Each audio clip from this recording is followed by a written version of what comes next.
That was that was amazing! It's the Don't Make It Weird podcast with your hosts, Daniel and Dinasaurus. What is going on, you wonderful weirdos? We are back with our favorite time of the week, family time. This is the Don't Make It Weird podcast. I am one of your hosts, Daniel Quigley, and I am joined, as always, by the scintillating, sophisticated, stimulating chimera herself, Dinasaurus. What's going on, Dina? Chimera! You earned it. You earned it. Good. You fought for the chimera. You believed in the chimera, and now you are the chimera. Oh, thanks.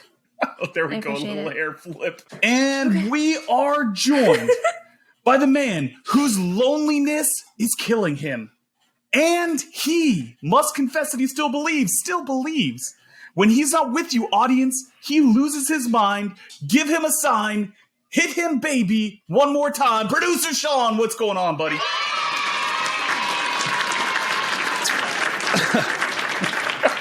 This is totally unrelated, but hashtag Free Britney. Not a sponsor. Yes. Britney Spears, not a sponsor. Not a She sponsor. couldn't if she wanted to because she has no control over her own life. So Yeah, that's fair. That's fair. Much like myself. That's what it's like to be married to my wife. Love you, love. All right. So I there's a lot of stuff I want to go over. I want to talk about Rance. I want to talk about what an incredible guest he was last week. And we're going to get to you, Rance. But first, Dina, I heard you do a Zoidberg impression, and it's all I've been able to think about. I can't focus. I can't even get on with this show unless you give me some Zoidberg. I'm scared that I'm gonna fuck it up now. Pressure's on. This whole show is so going to listen, get tanked if you don't Zoidberg for me. I'm counting on you to My give me a friend new literally- soundbite. Okay, my friend literally calls me sometimes, and she's like, "Do the Zoidberg." So hey, Kenzie. Okay, Yeah, wait. I'm going to do that too now if this is good. Okay, I can't do it with lipstick. Hold on. Whoa, the shit. lipstick. That's what's affecting it, is the lipstick. You know what? All right, Zoidberg I'm ready. has little- I'm ready. okay.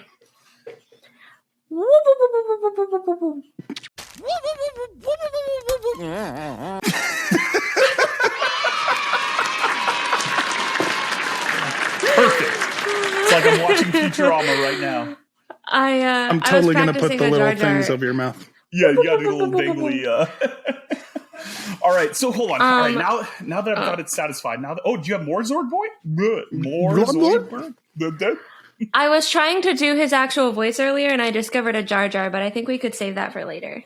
Yeah, we'll save that one. Don't you tease me with Put Jar that one Jar. in your back pocket for us. God damn it, Dina. Now I'm going to be not unfocused again. All right. Last week we had on the man, the myth, the legend, Rance. And he had his book, his Ragged Company, A Testimony of Elias Faust, just came out. It's now on Amazon. You can also check him out on the Quarantine Book Club podcast. Dina, how incredible was freaking having Rance on? I loved having Rance around. It was great. It was like nonstop laughter. It was really good. Listen, I can't stop thinking about calloused hands now and waffle stomping in the shower and Stop Rance in a skirt. And I don't know if I can focus today, Sean. There's just too many things. I have Jar Jar, I have Zoidberg, I have waffle stomping. How do I get forward from here? All I know is I won't be having waffles anytime soon. Yeah. So Rance, please hurry up and finish another book so we have a built-in excuse to bring you back on the podcast because we fucking love you. All right, let's get focused on the show today. All right, Dina, I need some hard eye contact. It's the only way I'm getting back into this. Dina, can you give me a little hard eye contact? Oh, Jesus. Just No. right there. Come on, Dina, don't look away. Accept my love. I see you poking through with your fingers right there.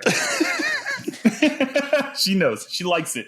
So, all right. So today we're going to be getting a little extra special ourselves because not only do we have a brand new game segment for you guys where we figured out some new truths about ourselves in it, we are going to talk about mine and Dina's own works in progresses, our own books. You've heard us talk about 1,000 people else. This episode, you know what? We're going to be fucking selfish, damn it. Isn't that right, Dina? Mm-hmm. The people I'm have a asked for naturally it, man. selfish person. Our stuff is awesome. And if we can't talk about our own stuff on the podcast, then what are we even doing here? But Nothing, damn it. Sorry. That's right. And you know what else? We've got a very special story time because this came from behind and beat out boyfriend that you didn't know you had. Dina, tease us on the tank in the backyard. This week we're gonna talk. You just did the tease for me. No, I just said there was a tank in the yard. No one knows the context. Tease it, Dina. There was a tank in my backyard. That's the tease. That's it. That's all you get. You got to wait until that segment to hear the real There story. was bombs involved too. Okay. Oh, see, there you go. There you go. That's a tease. Bombs. Wait. Bombs that went off. Okay. There you go. Too much. Whoa, okay. Too much. Okay. Now you're overstimulating. Pump the me. brakes. I just got Sorry. focused back in on the show, and now I'm all over the place again. Thanks, Dina. Welcome. All right, so I am super excited because producer Sean dropped another fun new thing that we're doing on the show. He dropped it on us like a day ago. I had no idea about it. We've got a voicemail line. You can call us, and we even have sound effects. Woo! That Oh my was so gosh. good. Why don't we check our voicemail, guys? Oh my gosh, yes, and you can check. And before we do Okay, that, if let's you check ever our wanna call voicemail. in- Can do it again, Dina, please. Okay, let's check our voicemail. Can you do it in like a southern accent? Because I really want you to bring back. Oh my southern God. accent. Okay, let's. Oh, that was bad. That is not a southern All right, accent. let's check our voicemail. There we go. That's the one. Producer Sean, what do we have on voicemail, sir? All right, let's find out. Dinasaurus, I just love you. That is the closest we'll ever get to having Diane on the show, I think. We have Dina's mom, no. Diane. Oh, she loves Yeah. you, Dina. Hey, Mom, love you too. Hi, Diane. Even though we haven't met, I love you, and not like in a weird way. I love you. Like, don't judge me for it, okay? You want to know what her face is going to be when she hears you say that? She's going to go, "What a weirdo!" Just like Just you. like that. Yeah. Well, Yeah. you know what? Definitely your mother's daughter. Oh, we just got another one. Oh my goodness. Who's who could got it be? mail? Dina's my favorite. I love drinking out of her face every morning. And Dina had her first choking on her drink of the day, so I think we should drink to that. I want to add that to the drinking game. Anytime Dina I'll drink to chokes- that. Yeah. Shout out Jethro. So that must be someone who bought the Dinasaurus star mug at store.bigandweird.net. I want someone to drink out of my face. Brian. All right, yeah. So tell them where they can leave us a voicemail, Daniel. Oh my gosh. All right. So if you want to leave us a voicemail, because apparently everyone loves Dina and no one loves me, you can call us at 347-69 weird. Nice. 347-69 weird. Right on. Oh man. And guys, I need some love too. All right. Producer Sean got loved on by Rance. Dina's mom loves her. No, I want someone to love me too. Guys, I'm lovable. you might have more fans, but my fans are more powerful than yours. I don't think I have more fans. All right, so I think I've you been actually excited do about this though. one. Like every time we What? vote about it on Twitter, you have more fans. I have like 3 fans, and most of them I just She's pay them a still lot of money. talking about how you got more views on TikTok in your shower video than she did. That's all this Yeah. is about. Yeah, she's not over that. I looked pretty good in the shower. I'm not gonna lie. No, but we did take a poll on Twitter, and only his people responded. My people were just like nobody responded, and was like, all right, fuck you guys. Okay, go All ahead. right, so we've got a brand new segment, a brand new game segment. I am so excited about trying out for you guys. Producer Sean, do you want to explain what our new segment's going to be? Yeah. So I sent some questions to Daniel and Dina off air, and their job was to answer for their co-host. So they had full creative liberty on what to say as answers to these questions from the point of view of their co-host. And now they have not seen these answers. They will be reading whatever their co-host wrote on the air, cold. That's that. So this is write each other's question or write each other's answers.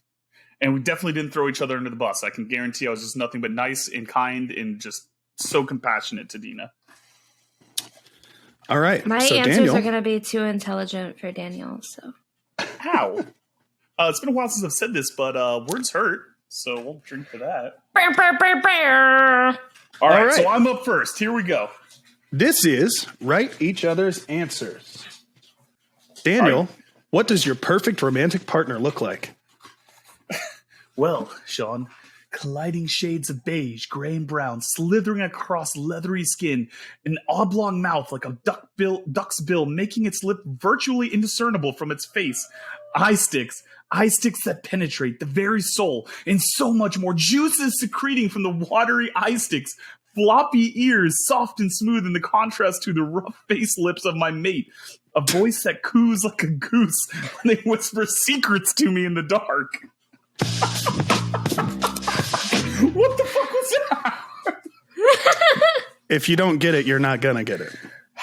I don't. yeah. She was right. It's too intelligent for me. I'm already completely stumped. So Then Yusas Pudu. All right. Oh. Yes. Oh. There it is. There it is. I'm with you now. All right, This is Dina. why I didn't want to play this game. Dina, what does your here. perfect romantic partner look like?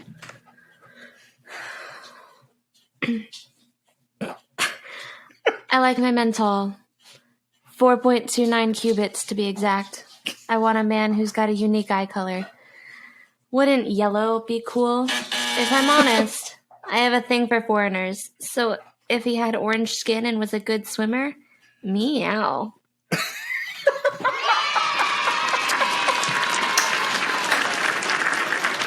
I think we might have very similar tastes in romantic partners, Dina. All right. Who has orange skin? I think you know.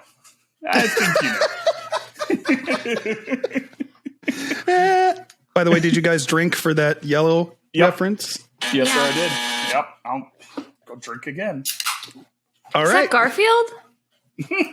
Garfield. Garfield's not a good swimmer. He's also not 4.29 cubits. That'd be a massive Garfield. I wouldn't What the read too fuck much is it? into Daniel's reference. Okay. All right, I'm ready. I'm excited. All right, to Daniel. see- Let me just pour a new beer real quick. Producer's got a drink too. Yep, got to stay hydrated out there, man. It's hot. Summer's hot Yep. right now. All Folks right. at home, we suggest you get hydrated with a White Claw. Not a sponsor. Daniel, you're on death row. What's your final meal before you're executed? Well, guys, I'm going to have 12 fried shrimp, a bucket of KFC fried chicken, French fries, and a pound of strawberries.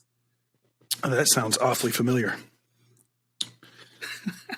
Don't get the reference. Why am I so dumb? All right, My fans will Dina? understand. Dina, remember you have to read this cold, okay? Okay. Dina, you're on death row. What's your final meal before you're executed? Hold on before I answer this question. Let me get my man a beer.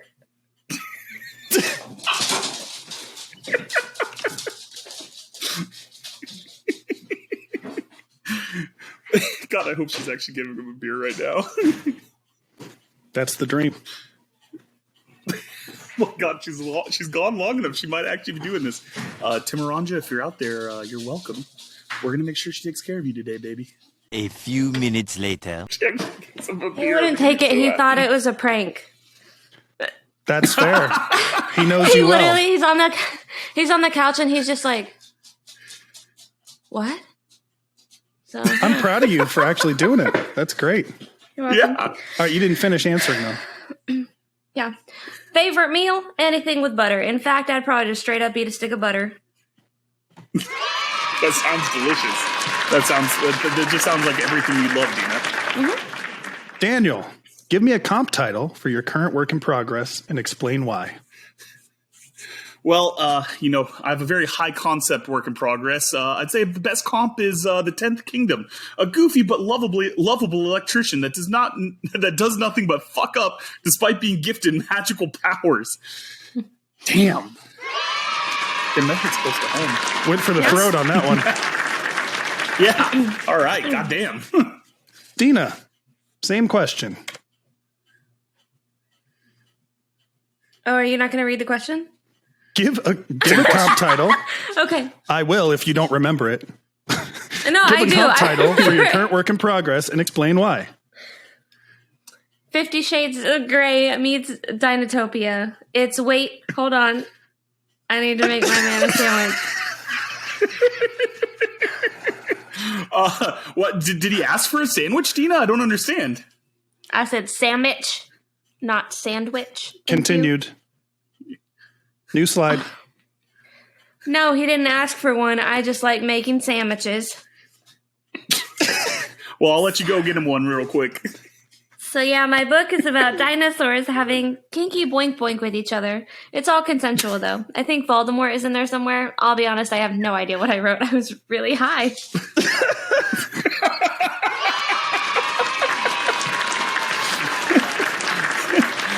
I need you to at least leave to make it seem like you're getting him a sandwich, Dina. That boat has sailed, my friend. You're lucky she did the beer thing. I'm shocked she didn't just leave the session. Okay. Daniel. Daniel, who is your personal hero? Well, I love clowns, so John Wayne Gacy, because he had a good death row last meal. God damn it, no. Did it click? Yeah. Thank you for that, Dina. You're welcome. And round us out, Dina. Who is your hero / role model?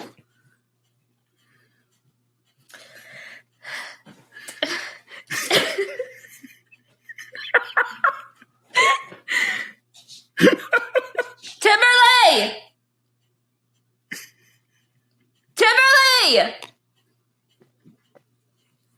Timothy! He's too nervous. He thinks she's up to something. Come on, Tim. He's really not Come going on, to Tim. Tim! on, Do you Tim, want a go get him. shoulder rub? He might come now. He's not going to come. It's definitely a prank. My hero He doesn't and trust us. my hero and really the person I try to be most like is producer Sean. I'm just so jealous of his womanly hips. I wish I had hips like his. I mean, have you seen them? Hate to see him go, but love to watch him leave. You know what I mean? Meow.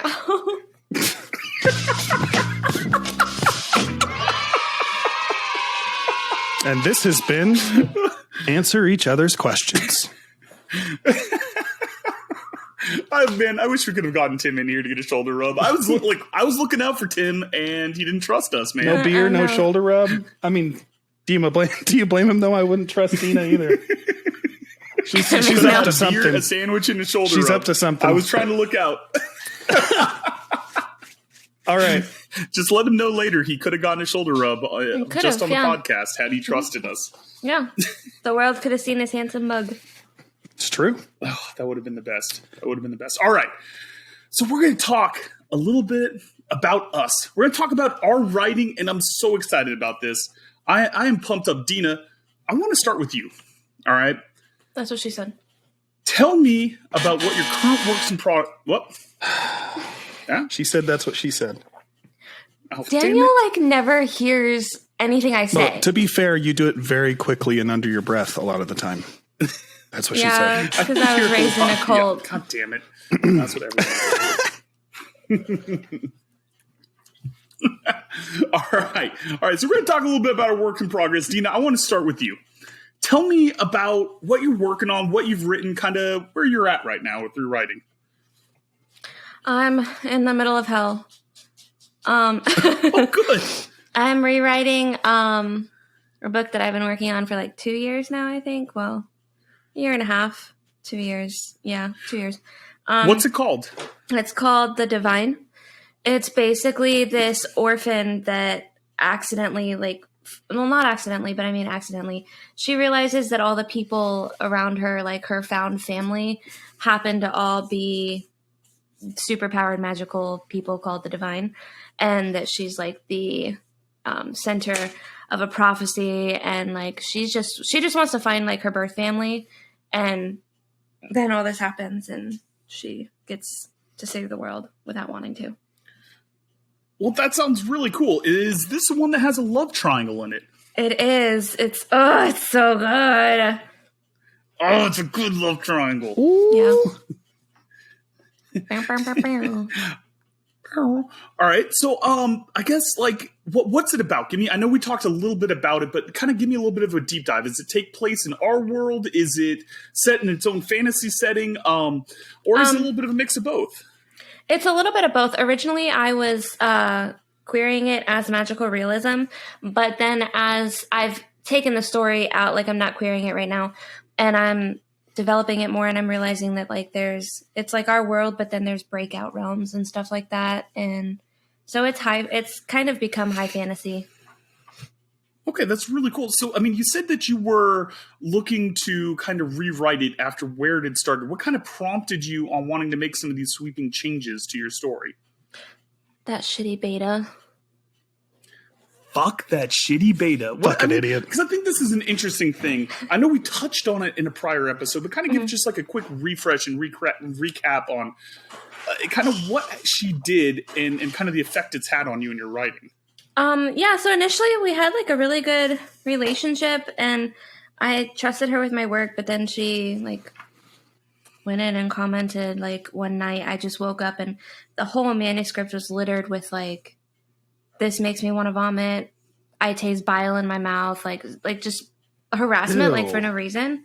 It was, yeah, and it was all What over. the fuck? And then like I went back to other things that she'd beta for me, and I realized like her advice was like, it kind of felt like sabotaging because it was like changing the entire story. There was a couple things in there that I was like, oh, that actually makes sense. That's really smart. Like, and I really appreciated it. Still appreciate it.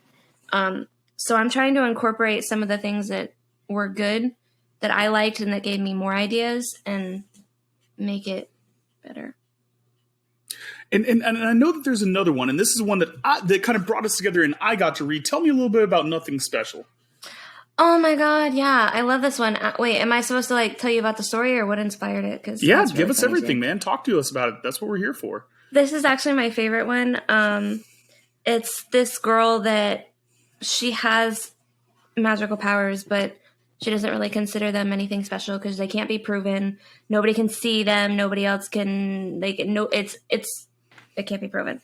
So she kind of like dismisses it all, and then she finds somebody else like her and realizes that together they have more power, and it's just like a life journey. And it doesn't like focus on like, I'm going to save the world, but it's like a life journey and growing and friendships and everything. And the thing that inspired it is actually a podcast story for the future, because I was accused of having magical powers to the police when I had a girl baker outfit. So, spoiler alert!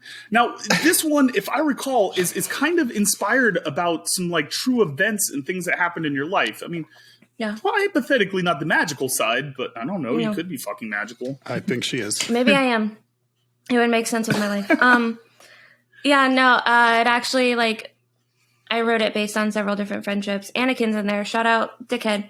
Fuck you, Anakin. Fuck you, Annie. Yeah, I wrote it about like actual friendships and that I had in life and that grew and like helped me become the person that I am. And then the magical element was because that girl that I had Baker acted accused the police on record that I had magical powers. I bet that was very well received, so I'm very excited for that podcast story. And let me tell you guys, good. because Dina's going to be too humble, but this story is so good. I don't even like this genre that she wrote in, but I was so intrigued. I mean, I knocked that thing out in like 2 weeks, and she's so good with her character descriptions. She's hilarious. She's got such a unique voice. And when this gets published someday, you'll remember you heard about it here first, because Dina, despite being too damn humble for her own good, is a fucking awesome writer. I feel the same way about you. Oh my God, Tina. I know. I was reading your stuff today and I was like, oh my God, why do I keep putting this off? It's so good. I'm such a bad beta for anybody that I'm baiting for. I think I've had your thing for like 4 months. Sorry. So last question about your story. Where are you at in the overall writing progress? So I know you're rewriting one. You got betas on the other one. Are you querying? Are you still editing? Kind of give us that progress report about where you're at right now. I was querying the Divine, but I took it out. I'm not working with it anymore because I got all the responses from agents that I had queried, and I just want to focus on rewrites. And I need Rance's help with getting a good query letter out there. And then with the please help me with Nothing Special. I am working on going through all the beta comments and everything from people, and then I'm going to start querying that because that one, I feel like that one's almost ready to go. Yeah, it's very close. There's just little tweaks here because 7-year-olds can turn doorknobs, Dina. But I didn't know. I thought the doorknobs were too big. Doesn't have kids. This is why I don't have children. I literally thought that 7, you can't open a door at 7. Let me fumble with the knob. My daughter figured out the childproof doorknob when she was 3. Yeah, dude, it's nothing safe, man. Yeah. Parents who have toddlers all across this podcast just are going, "Oh, honey." Oh, honey, no. Yeah, that's bad. All right. My turn. What? We're done talking about me. Okay. What are you working on right now? So I've got 2 book series, 3 books in total that I am currently kind of working on right now. My first series is the Cryptid Protection Agency, the group of people who protect the things that go bump in the night and the things that go bump in the night from people. So, well, that didn't harm. Let me cut your tagline didn't really work. I totally there. Yeah. All right, here we go. I am working on the Cryptid Protection Agency. So far, I've got 2 books written. It's about the people who protect the things that go bump in the night from other people and those same people from the things doing the bumping. And I've got one that I just finished that Dina, you're reading right now, which is the Carved City. And I'm excited about these projects. I'm excited. I'm still a little ways to go, but I hope they're entertaining. I hope they're fun. They are, and the Carved City is very fun. I'm just such a shitty beta, and I'm so sorry. I think I've had it for 4 months now. She's 3 pages in and she loves it. Of our friendship. Yeah, every time our friendship, it's fine. Every time I open it up, I'm just these characters just come to life. You do it so well. You really do. And every character has their own voice. And I feel like that's such a hard thing for writers to do. And you do it so well. I can see everybody's personality and I love it. I appreciate that. I mean, the Carved City, just for the folks at home, that one's about, I haven't really fixed my my elevator pitch, but it's basically a college dropout, a dockside whore, and a zombie and a drunk have to save the new world from the old gods. I love Ray, by the way. She's amazing. Yeah, she's a popular character, man. But she's so good. I mean, kind of the one that I'm working on right now, the one that's out for querying. So, agents, if you're out there and you want a fun urban fantasy read, check out Thunderstruck, Book 1 of the Cryptid Protection Agency. It's good. And this is, listen, on a side note, I am so, the biggest compliment that I've gotten about this book is the fact that fucking producer Sean is reading it. Because for folks at home that don't understand, Sean is a man that loves a lot of things. He's always been a movie guy, a TV guy, video games, music. He's never been a big reader. And he's actually sat down and has read my book. And it absolutely blows me away because I'm not even being sarcastic. Just the fact that you would do that for me when I know that reading isn't your main thing is fucking cool, dude. Well, I really enjoyed it. I wouldn't have I wouldn't have read as much as I have if I didn't enjoy it. So I love this romance. I know. Listen, I've got a serious crush on producer Sean. It's kind of a thing. And he clearly put references in his book that were directly for me, even though he had no idea whether or not I'd ever read it. Disgusting. I have no idea what you're talking about, sir. I would never do that. I did the same thing for I do my like friends, leaving little so. Easter eggs that are not plot relevant. But I mean, it's a story that's supposed to be fun, man. Like, I know there's a lot of like grim, dark fantasy out there. There's a lot of, hard drama, and there's, some cool stuff, but I just wanted to write something that was fun, that was funny. And I kind of got like obsessed with this idea of the sacred clown, which is like this character, Heyoka, which is from Native American mythology. And the whole idea is that they're like the ultimate contrarians. And there's like magical elements to them and stuff, but they're kind of like the guys that when everyone's like, oh man, it's so hot outside, they'd go throw on a fucking jacket and be like, man, I'm a little chilly right now. What are you guys doing? And I kind of like the idea of just a contrarian, a little bit of a comical asshole that is tasked with doing some world-saving things. So, hopefully I get a shot to publish it, and hopefully someone checks it out and loves it, man. I like to think it's good.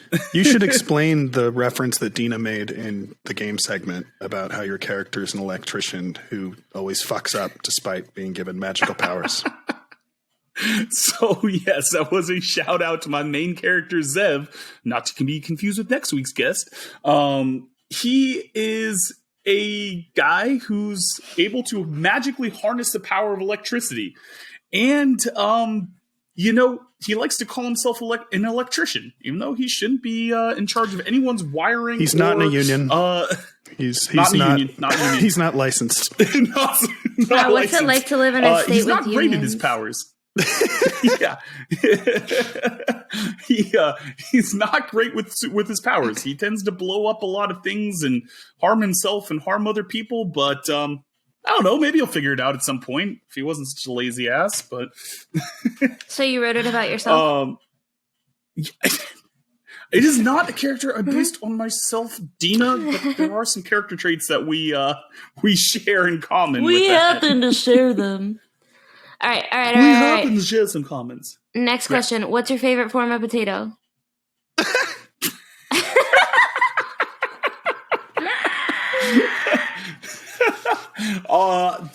Like I've said before, San Francisco Giants ballpark garlic fries. That's a winner. I'm sure that there's gonna be other.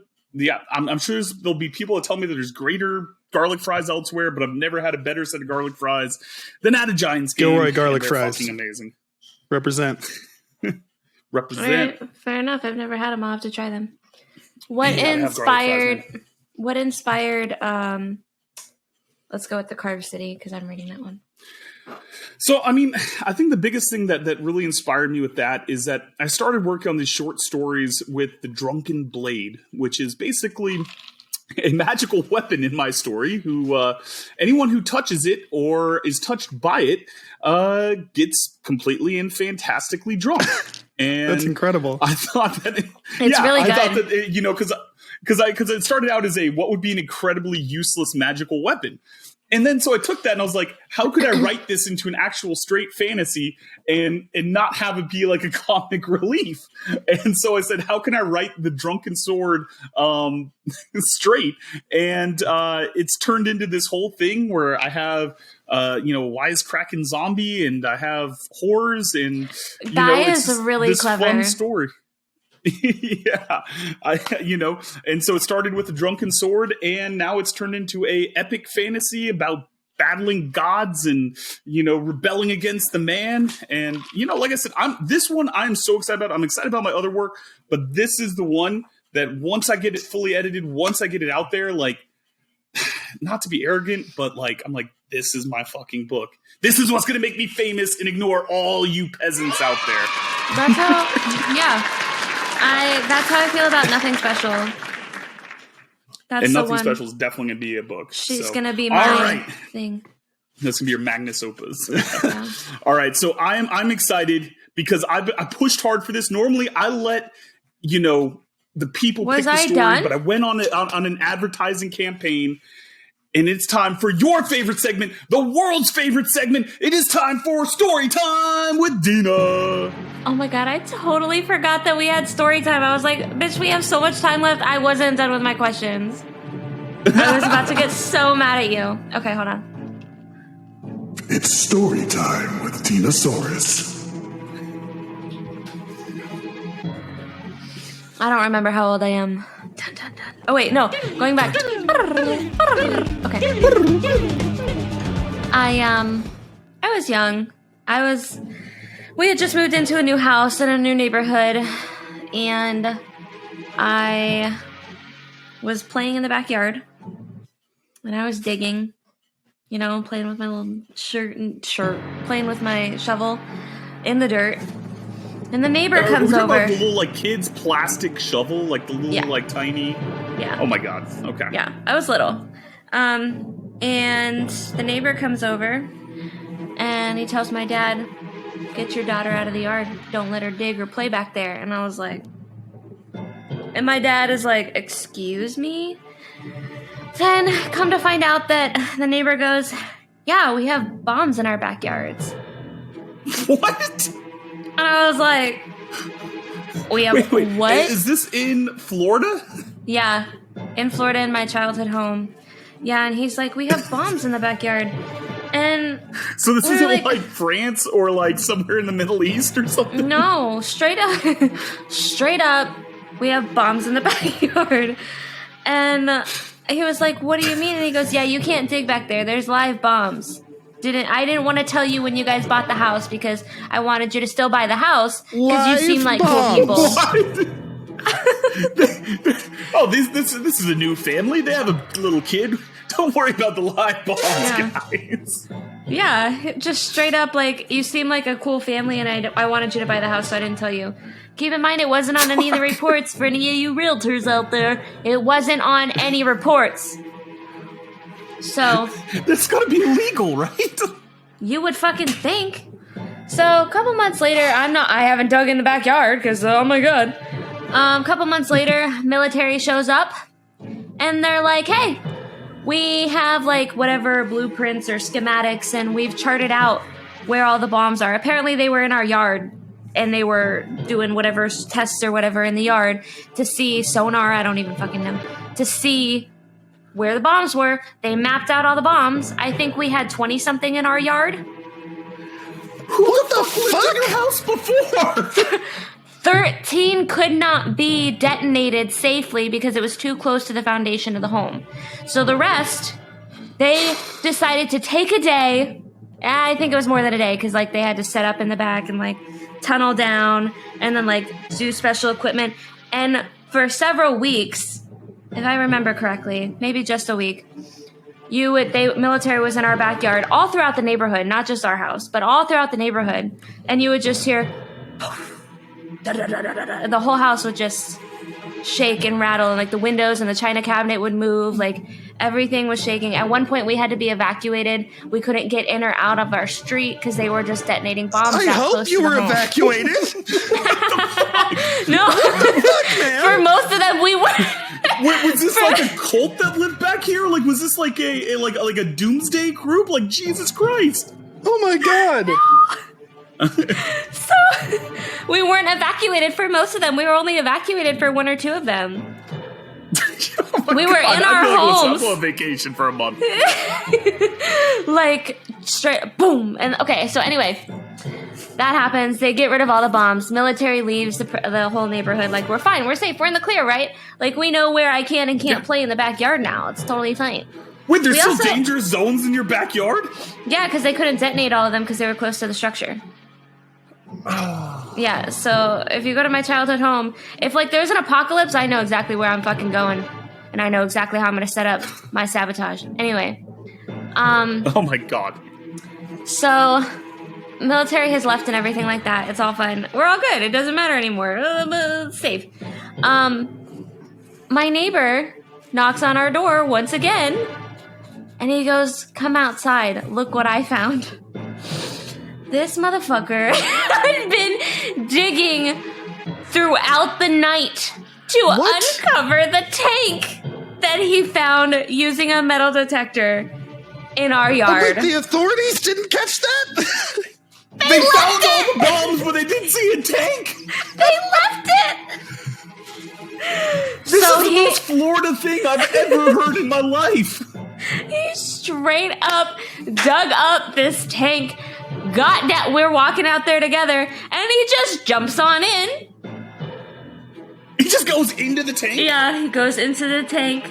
And he's like doing whatever. It's like crumbling around him. So like he might die. But my dad wouldn't let me get inside, which was bullshit. But yeah, that's total anyway. bullshit. If you find a tank in the yard, you got to go inside. I had my I'm knife on and I Dad's was side like, here. I'm sorry. poking My at it. daughter's not going in the dilapidated tank that just got dug up I and was you don't even stabbing know it, what's though. inside or if there's any armed weapons.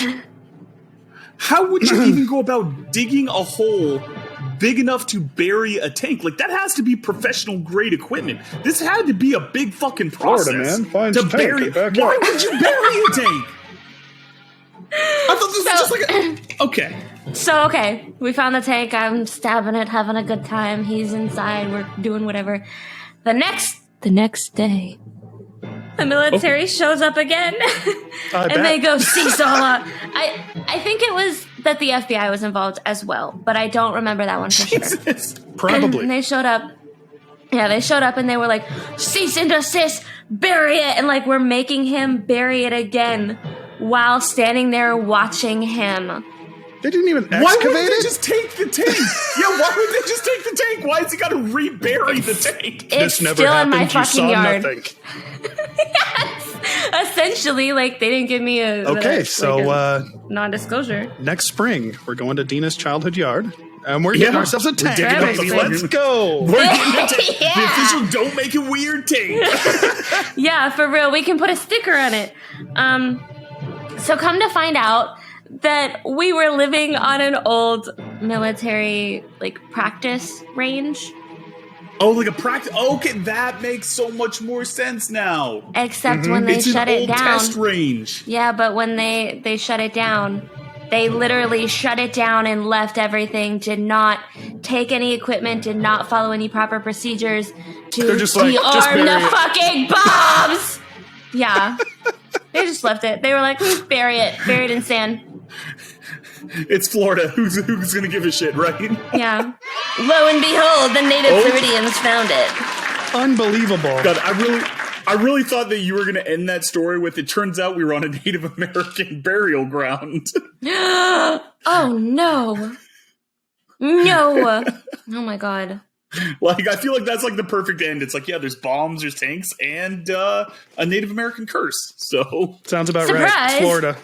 We And can't the pet grow grass, cemetery. so really, you're just fulfilling like all of our UK listeners. Like Peter Sean's listening to this right now, going, "Yeah, this is exactly what I picture happens in the United States." Like, actually, All right. Peter Sean had like a tidbit of this story already because we were DMing about it, and he was asking me about that knife from You the olive. ruined I was it. like, you. I was like, that's the knife that I stabbed a tank with.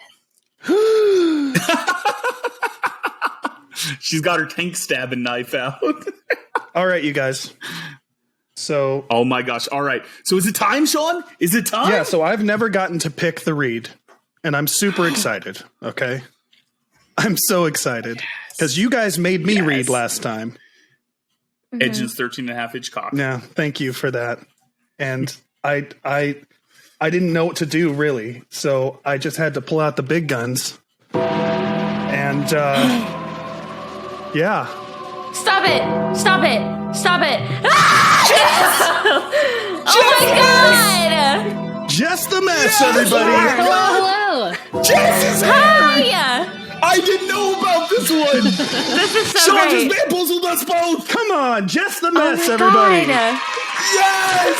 I thought I was getting pranked again. Oh my god. Jess, Yes. if I could fucking hug you through a television screen, I would. Same. So, Honestly, wait, you know that GIF, or GIF, or whatever it's supposed to be, where Michael tackles Jim? That would yeah, be me the right now. tackle hug. Yeah. Yes. Yeah. That's what. Oh my god. I'm doing that to all you guys right now. Big virtual hugs Yes, for just the yes. mess, everybody. So, Oh my god. I'm gonna stare at you like super excited. Like I'm literally bouncing in my chair right now. Yeah. I couldn't actually find a reading that I found to be good enough, really. So I reached out to Jess and asked her to personally write a cringy copulation reading for you guys. Yes. So that's why she's here. Jess, who would you like to read what you wrote? So I split it in half. So half is going to be read by Daniel, and then half is going to be read by Dina. So, oh my God. Daniel, I just sent you your half, and then Dina, I'm going to send you your half. And hopefully Who's first? Good or bad? Daniel's first. Okay. Oh my gosh, I'm so excited. Yeah, we got new music.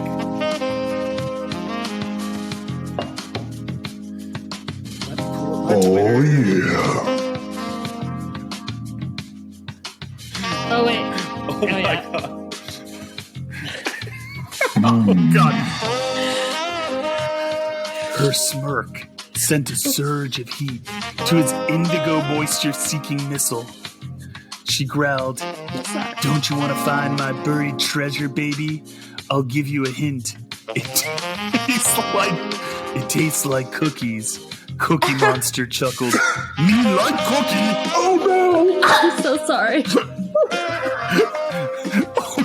Horse Girl's toes curled, uncurled, and curled again. The spaces between her toes, like her heart, slimy, tender, and open. They gripped the sheets like tiny monkey fists. She caught Cookie Monster staring at them. She moistened his lips. Both set of lips. "Call my feet hooves," she whispered in her gentle neck. Cookie Monster nodded. "Hooves! Hooves! Hooves!" They lunged for each other, furry limbs entangled in ecstatic equine legs. Her legs spun with lust as she stared up at him like the yellow olive swimming in a martini. I'm crying right now. I'm so sorry. Okay. Oh my God. Is it my turn? Oh my God. Okay. Yes. It is. I already hate it. I already hate it. I already hate it. I'm so sorry. I love it. Oh my God. And once, Get nice and close to the mic, Dina. Nice and close. in one swift thrust, they arrived at penetration station. Her lips parted in a moan, revealing her pink, squishy face hole. A baby bird arching from her nest, aching for regurgitated worms. She was the horse beneath his haunches, his partner in this jousting match. The most decadent cookie he'd ever experienced on his throbbing monster meat cannon. "Baby, you're wetter than a damp sweater." He groaned as her bodies squelched against each other. She whinnied in pleasure, the sound spurring them on as they vigorously bucked against each other. "I'm going to horsegasm!" She moaned at the same time Cookie Monster grunted. "I'm going to Oreo-gasm." She was his cookie, and he was going to dunk her in his milk. He erupted like a vanilla milkshake from a magic bullet without the lid on. It rocketed to the ceiling just like their love for each other, and his horse pummeling mallet was like a chopstick drenched in yogurt. Yes! Was it thoroughly bad? Did I do it? That was God, that was amazing! just the mess delivered. That was the worst thing I've ever read. Best. Okay. An That was- Oreo-gasm. Oh my God. I think we all just need to Horsegasm. finish our drinks right now after that. I'm already out. I have a claw. Yay! I'll be in my bunk. I'll be in my bunk. Oh my God. Jess, why are you so fucking talented? Thank I you want to so much, erase it Jess. from my memory. I don't want to remember that this happened. I mean, That was it's dude, going to be but the immortalized thing on is, like, YouTube. you- I'm sorry. you Yeah, hit this is- every single reference. It was Like- so beautiful. I did. Our show was just immortalized in a cringy copulation. It was a fan fiction, I thought, of Don't Make It Weird. yes. We've had our first ever fan fiction. It was from Don't Make It absolutely perfect. We've It made was it. better than I could have ever possibly imagined, Jess. Thank you so Yes, much for that. sure. Thank you. Weird. Oh my That was goodness. so good. Indigo.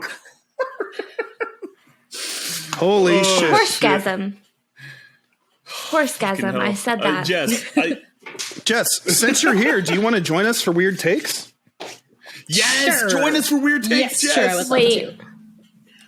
Oh, Do you want to take a break and get drink. another drink? Okay, that's fine. Yeah. What do I have to do? So so all it is yeah. I asked Twitter for their controversial or unusual opinions about writing, and then I present them to Dina and Daniel, and they react to them like briefly. So if you have an opinion on any of them, you can join in. If not, you can just hang out with us. Perfect. I'm just so fucking pumped up you were here. You absolutely Me too. delivered. Like, it takes real talent to fucking write something so perfect for us, dude. So bad. By the way, I asked Jess specifically to not share it with me beforehand. Yeah, he hasn't seen it either. So all I saw was the tiny didn't? teaser that she put on Twitter like a week or two ago. Dude, and I knew that was for us too. I fucking knew that was for us. I was like, oh my God. Of course. Oh my God. This is so exciting. All right, Weird Takes. I'm so glad you're here. Okay. Go. Me too. Yes. Oh wait, we're gonna be together on August 1st, aren't we? Sunday. Yes. Sunday. That's right. And Daniel won't be there because he'll be in bumfuck Montana for no reason. Bumfuck Montana. Daniel, bring us into Weird Takes, please. All right. Guys, I don't know how we transition from that, but we are going to keep Jess right here with you to discuss your weird takes. So this is our segment where you guys use the hashtag weird takes. You send us your controversial or unusual opinions about writing on Twitter, and you get a chance to have them featured on any of our episodes. Producer Sean, what are some weird takes? All right. Number 1 from Just Jax at Jax2_O. Most disliked trope. Enemies to friends / lovers. Played out in every Disney movie ever and so many young adult books. Hashtag sorry not sorry. Hashtag weird takes. Also, don't hurt me. I would never hurt you, I Jax. thought that We're we hurt friends on him. Switch. It's her. We're friends on All right, her. so Jess, start us off. How do you feel about enemies to lovers? I love it. I will never get tired of enemies to lovers or enemies to friends. Enemies to friends is underrated, I think. Oh, it is. Right? People don't care enough about friendship love. Yeah. And you know what? And I'll go so far as to say that is the basis of mine and producer Sean's friendship. Because allegedly in 7th grade, I allegedly kicked him in the balls on the basketball court, and he held a grudge for like 3 years where I was his most bitter enemy. And you know what? We became best friends. We became cuddle partners.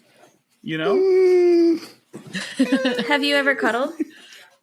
Not consensually. It's been more of a struggle snuggle. Yeah, struggle snuggle. More of a struggle Who is snuggle. the big spoon? Yeah. I try to make He him wants be the me big to be the big but- spoon, but no. So I can see why people think that it can be toxic because, you know, it's like encouraging hatred and blah, blah, blah. And like it's Stockholm syndrome. But like, I like that trope a lot because it's hot and like, it's good. It's hot. And honestly, and like, if I'm going to be realistic for a minute, I think that it's actually a pretty human one because there's a lot of times where people, whether it's through misunderstandings, not knowing each other, or just like bad luck, they might start out not liking each other. But then I think there's something very human about once you get past that initial wall and you get to know someone, and then you get to like them, whether it's friendship, like you said, or romantic. And I think that that's a actually really uplifting thing if you take it from that standpoint. The best friendships I've ever had, we hated each other in the beginning. So, yeah, there you go. Same. That's right, baby. Same with Jason too. Yeah, that's right. You didn't like any of our friends when you first met him. No. And now they've been my best friends for like 25 years. So Sean I guess I'm didn't on like board me in with the that trope beginning too. What? I said Dina? Sean didn't like me in the beginning either. What are you talking about? I just wanted to be one of your best friends. That's all. No, we immediately ganged up on Daniel, and that's how we bonded. And that's how I bonded with Jason, who I hated at first, and then we became best friends because we bullied Daniel. It was a big circle. It's the same thing. When Jess was on with us, you guys all bullied me, and now Jess is a best friend of the show. We are living proof of this. Jess is a family member of this show. Okay. Yeah. Excuse you, sir. You are family. You've been elevated to family of this show. I'm Jess. the creepy uncle. But you can be right there with drunk Uncle Peter Sean then, I guess. Yeah. There we go. Creepy uncle. All right. The next one, you guys. From the John West. The true John West on Twitter. John, don't make us hate you this time. Please don't make us hate you, John. Let us love you with this take, John. John says, prologues aren't chapter 1. And I can prove it with photographic evidence. And he just posted photos of the words prologue and chapter 1 next to each other. Jess? I mean, prologues are, first of all, they're chapter 0. And prologues are great. So I'm team prologue. That's fair. Dina, what do you think? I'm team prologue. I've never written a book that doesn't have a prologue, but then I wind up taking it out because team non-prologue or anti-prologue winds up bullying me, and I think it's bullshit. Dina, follow your heart. You just got to follow your heart. I'm really bad at that. Given too much peer pressure. Listen, I see no problem with it because to me, a prologue sets the scene, it sets the environment, it sets the story, and usually it's coming from a point of view that's not what's part of the main arc. I mean, there's a million ways to tell a story. I don't think that there's a right or wrong way, and I think that anytime someone says that it's wrong, like, fuck you. You're wrong. Your life is wrong. Yeah, you're a towel. Don't preach to me, fatso. I can preach to you all I want because you're stupid. You're stupid. Yeah, but you're a towel. You're a towel. All right. And we'll round it out with this last one. Felicia Sky at Erotic Sky says, I didn't think it was weird until I was recently proven otherwise. I'm grateful that my unrealistic expectations were killed off when I first started to get serious about writing. This included that if you were writing to quit your day job, just don't, and to grow thick skin, because it's way more common to get dozens, if not hundreds, of rejections. Apparently, most writers would prefer to just be told to have fun. So hashtag unpopular opinion more than hashtag weird takes, but that's mine. Jess, lead us off. I agree with that one. I definitely started off with just having fun, and I definitely don't write to quit my day job for sure. I think I would be setting myself up for a lot of disappointment, and I do just write because I want to write something that I want to read. And I think that's, for me at least, that's the best way to go about it. So I agree with this one. Yeah, Dina. Yeah, I was talking to a book developer several months ago, and they told me that the average writer makes $17,000 a year, and she was like, don't quit your day job. And like, that's something that a lot of writers need to learn early on, because you're not gonna be the next J.K. Rowling.